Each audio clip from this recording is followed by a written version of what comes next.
নমস্কার বন্ধুরা, তো কৃষ্ণা ফ্যামিলি রান্নাঘরে আপনাদের সকলকে স্বাগত জানিয়ে আমি আবারও একটা সুন্দর রেসিপি আপনাদের জন্য নিয়ে এসেছি। তো বন্ধুরা, এই যে আমার হাতে দেখতে পাচ্ছেন একদম পুঁইশাকের টকটকা ফুল হয়েছে। তো এই ফুলগুলো দিয়ে আপনাদেরকে আমি আজকে যে সঙ্গে আছে শুটকি মাছ আর এই যে বেগুন কেটে নিয়েছি, আলু আর বেগুন দিয়ে এগুলো দিয়ে আমি মাখা মাখা একটা সুন্দর রসা করে আপনাদের দেখাবো। আপনারা পুরো ভিডিওটা দেখবেন এবং সঙ্গে থাকবেন। গরম জল বসিয়ে দিয়েছি, শুটকি মাছটাকে আমি একটু ভিজিয়ে নেব।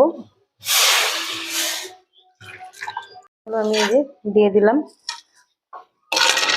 তো এই শুটকি মাছ আমি একটু হালকা করে সেদ্ধ করে নেব, গরম জলে একটু ভাপ দিয়ে নেব আমি।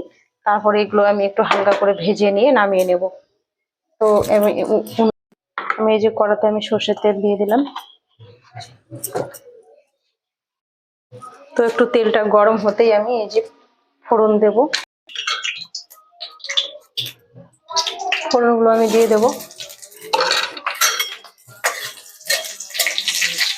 আলু আর বেগুনটাকে দিয়ে দেবো।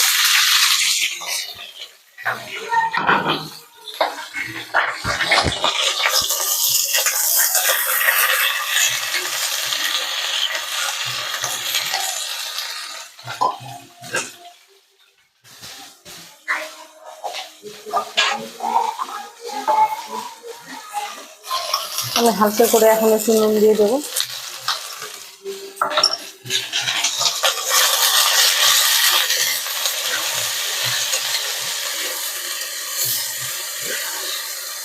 বেগুন আর হচ্ছে আলু একটু মানে লবণ দিয়ে আমি ভেজে নিয়েছি। তো এখন আমি শাকের ফুলটা আমি দিয়ে দেব।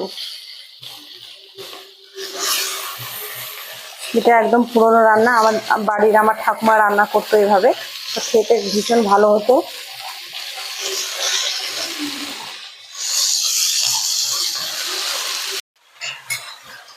তো আমি হালকা করে এরকম করে একটু উল্টে পাল্টে নেবো এটা।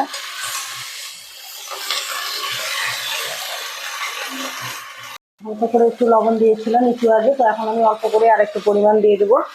আর এখন একটু হলুদ গুঁড়ো দিয়ে দেবো। দিয়ে আমি এটা নেড়ে নেবো।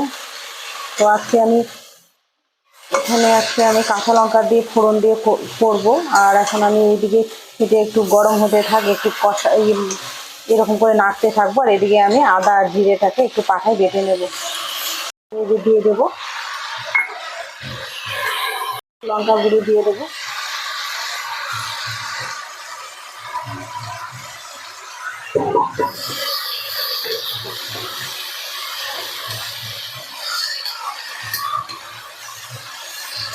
এভাবে উল্টে পাল্টে নাড়িয়ে নিয়ে আমি এখন একটু জল দিয়ে ঢেকে দেবো, যাতে আমার পুঁই ডাঁটাটা সিদ্ধ হয় সেই পরিমাণ মতো আমি জলটা দেব। ঢেকে দেবো, মানে সিদ্ধ সময় লাগবে একটু সিদ্ধ হতে, মানে 10 মিনিট মতো আমি এটা ঢেকে রাখবো, যাতে পুঁইশাক ডাঁটাটা একটু সিদ্ধ হয়, ফুলগুলো সিদ্ধ হয়। 10 মিনিট পর আমি আসবো। আর এদিকে আমি এই যে শুটকি মাছটা আমি ভিজিয়ে রেখেছিলাম, এটা এখন আমি ভেজে নেবো অন্য কড়াই। তো আমি হলুদ এই যে দিয়ে দিয়েছি। তো এখন একটু আমি লবণ দেবো, দিয়ে এটা একদম একদম মনে হচ্ছে টাটকা মাছ এখন তুলে বেছে নিয়েছি। তো গরম জল দিয়ে সিদ্ধ করে নিলাম এই জন্য, তাহলে একটু গন্ধটা থাকবে না। এখন আমি এটা ভেজে নেব। তেল দিব না, একটু হালকা করে আমি শুকনোতে করে নেবো, তাহলে মাছটা নাহলে আমার ভেঙে যাবে, যেহেতু এটা ছোট মাছ। তো এরকম করে দিয়ে তারপর আমি একটু হালকা করে তেল দিয়ে দেবো। তো আমি হালকা করে এই যে এরকম করে একটু তেল নিয়েছি, একটু ঘুরিয়ে আমি দিয়ে দেবো, তাহলে আমার মাছটা লেগে যাবে না বা ভেঙে যাবে না। দেখতে পাচ্ছেন কত সুন্দর একদম টকটক, মানে একদম গোটা হয়ে আছে, একটুকু ভাঙেনি। এইভাবে আমি একটু করে নেব হালকা আছে দিয়ে। ঠিক আছে, আমি এটা এখন তুলে নেব।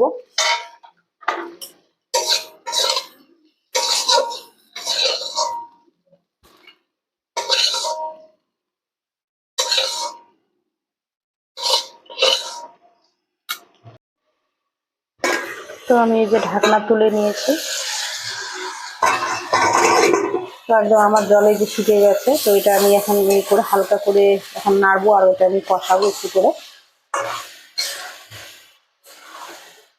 খুব সুন্দর লাগে এটা খেতে বন্ধুরা। তো আপনারাও বাড়িতে এটা খাবেন, এই সময় পুঁইয়ের ফুল হয়, পুঁই ডাঁটার। এইভাবে আপনারা একটু 3-4 মিনিট এভাবে কষিয়ে নেবেন। তো আমি এখন এই যে আরেকটু দেবো, সেটা হচ্ছে এই যে ধনে পাতা। আমি যে ধনে পাতাগুলো দিয়ে দেবো।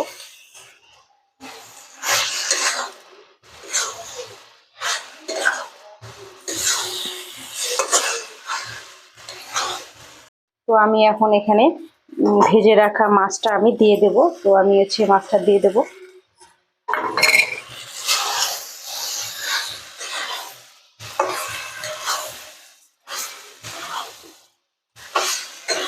মাছটা দিয়ে দিলাম, এখন একটু নাড়ে নিয়ে আমি এখন হালকা করে একটু জল দিয়ে মানে ফুটিয়ে নামিয়ে নেব।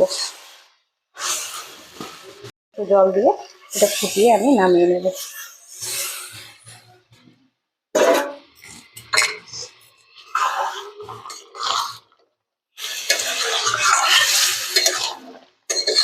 সেই গন্ধ বেরিয়েছে শুটকি মাছের।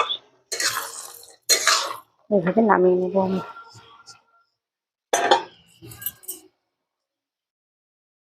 যেহেতু বলেছিলাম আপনাদের যে মাখা মাখা থাকবে, তো এই যে আমি মাখা মাখা ঝোল আমার রেডি হয়ে গেছে। আমি এটা এখন বন্ধ করে দিয়ে নামিয়ে নেব। তো বন্ধুরা, এই যে আমার পুঁই শাকের এই যে মানে শুটকি মাছ দিয়ে রসা রেডি হয়ে গেছে। তো খুব সুন্দর খেতে হয়, আপনারাও বাড়িতে করবেন এবং ভালো লাগলে আমাকে অবশ্যই একটা কমেন্ট বক্সে জানিয়ে দেবেন। এবং আমার চ্যানেলটি যারা এখনো আপনারা সাবস্ক্রাইব করেননি, অবশ্যই সাবস্ক্রাইব করে নেবেন। নতুন নতুন ভিডিও পাওয়ার জন্য প্রতিদিন সঙ্গে থাকবেন।